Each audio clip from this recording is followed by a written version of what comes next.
This place is great, really comfortable.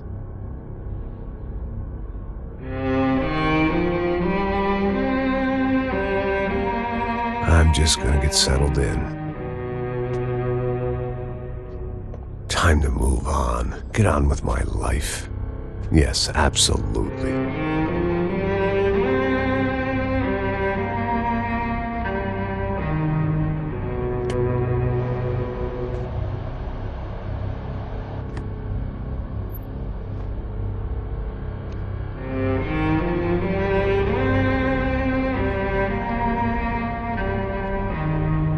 Now, like I said, it was a long time ago. Let it go, seriously.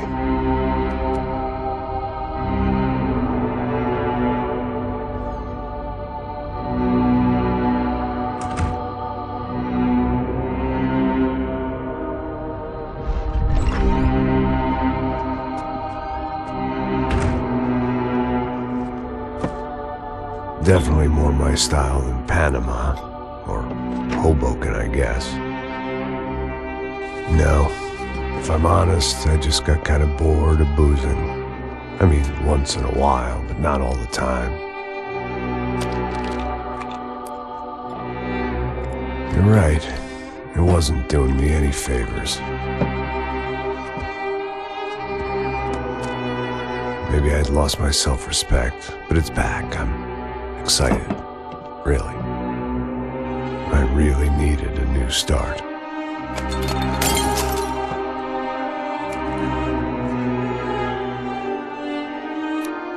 I think you're right. I think I am gonna like it here. It certainly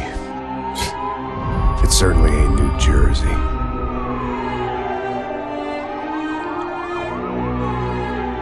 It's my new life. Just like you said.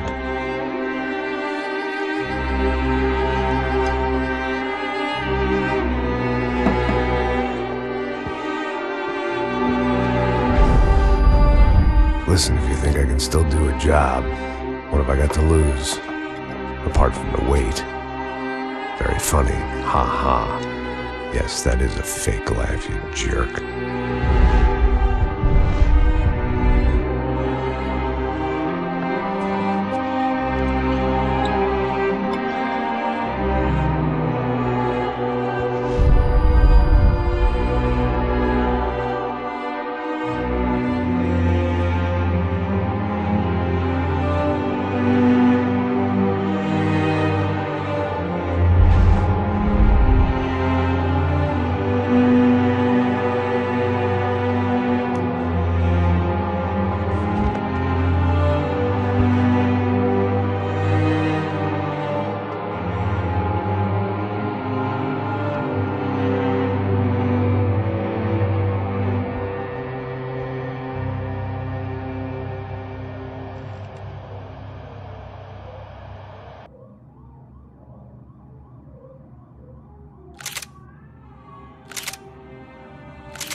So I guess I'd become what they wanted me to be.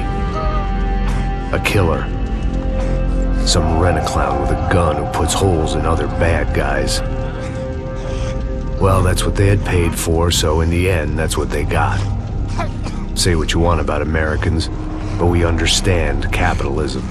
You buy yourself a product and you get what you pay for. And these chumps had paid for some angry gringo without the sensibilities to know right from wrong. Here I was, about to execute this poor bastard like some dime store angel of death. and I realized they were correct. I wouldn't know right from wrong if one of them was helping the poor and the other was banging my sister.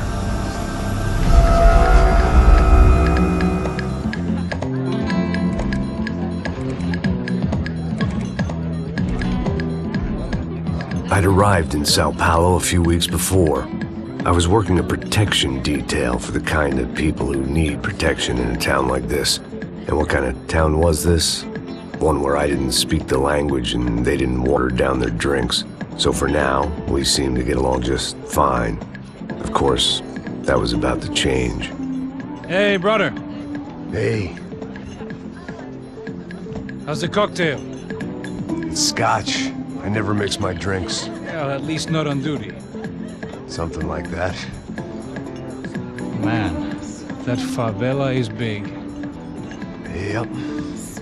Nothing like the view of extreme poverty to make a penthouse cocktail party really swing. I guess they call it trickle-down economics. That's funny. It's supposed to be a charity thing. Drink and give money. I don't know, something for the kids. Hey, listen, man. We better look lively. This place is a nightmare. They just got cowboys running security downstairs, and something rotten in the air. That didn't mean much. There was always something rotten in the air. The family we were protecting were local celebrities, rich parasites with delusions of humanity. The kind of people who end up in glossy magazines or body bags, depending on how their luck runs. So where are they all? I see Rodrigo over there talking to that guy. Yeah, I don't know him. That guy next to him. He's some kind of cop. I think, I'm not sure. Serious, though. Big N cop, anti-gang sort of thing. I can't remember his name. So who's this guy? That guy's a plastic surgeon or some kind of surgeon. Tummy tucks and cock implants. Look at Marcel. Still dances like a fool. Guess that's what a European education and a coke habit will do for Ricky Martin look-alike. That's very funny, Max. Oh, excuse me.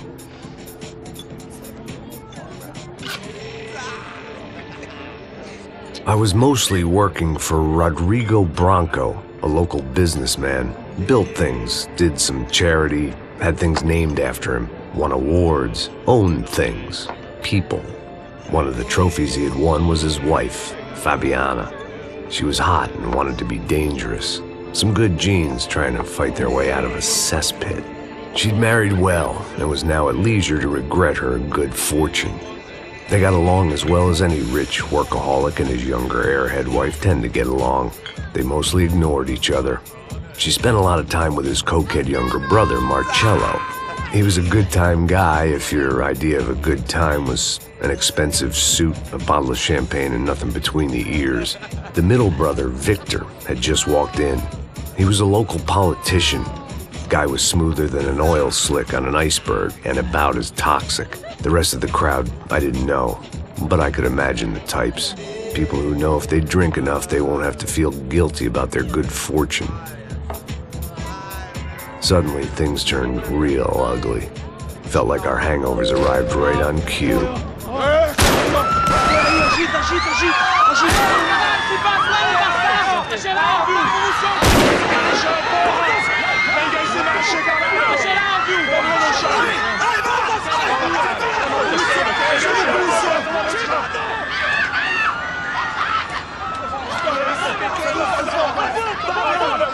Passos! What the hell was that? I don't know what the fuck that was. Let's go. Things had gone from fine to fucked up in about a second, and now there were two idiots at the wheel.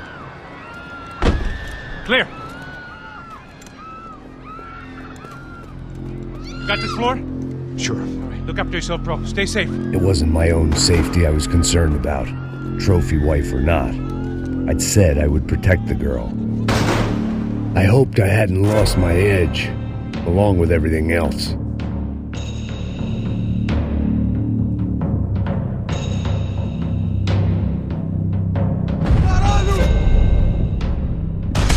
It was time to choose, a nasty fall or a bullet to the head.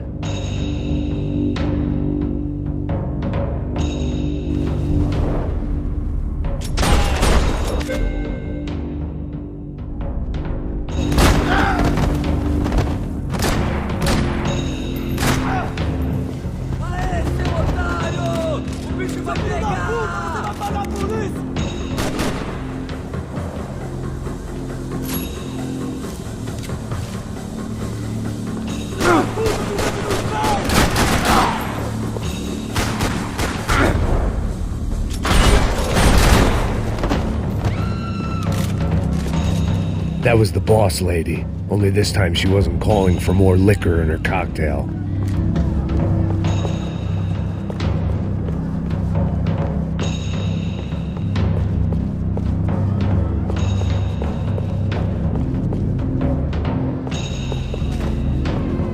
She was out on one of the balconies, and I hoped not about to be thrown off it.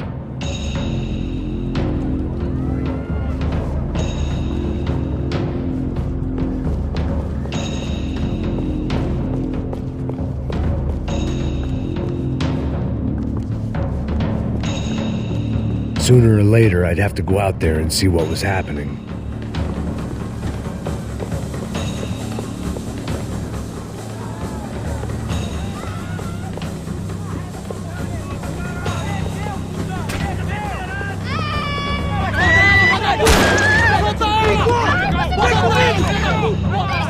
Don't be stupid! Don't be stupid! Let her go! Let her go! Come on! It might have been stupidity, drunkenness, or maybe both. But before I knew it, I was back taking insane risks, trying to save fallen women.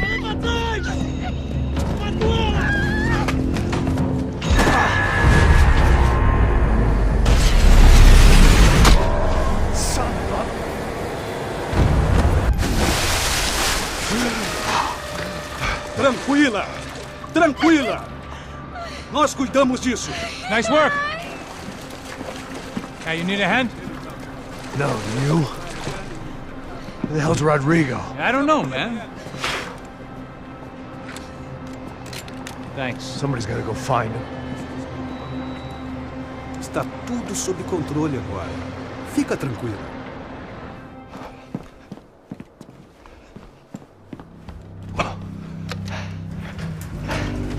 I imagined the elevator doors opening to a firing squad of muzzles. As far as I could see it, the one thing my plan had going was that no one else would be stupid enough to pull this move. Where's Bronco?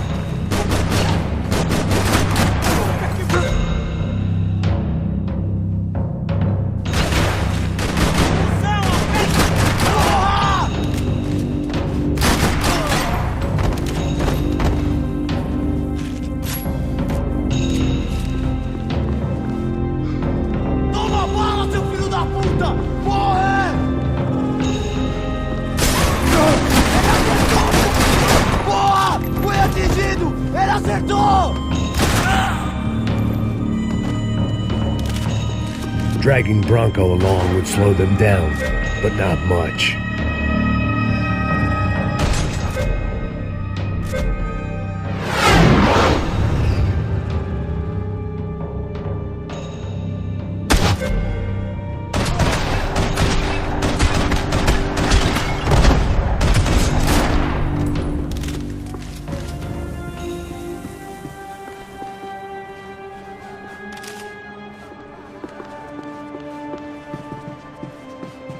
It looked like they were taking him out through the basement. Maybe I still had a shot.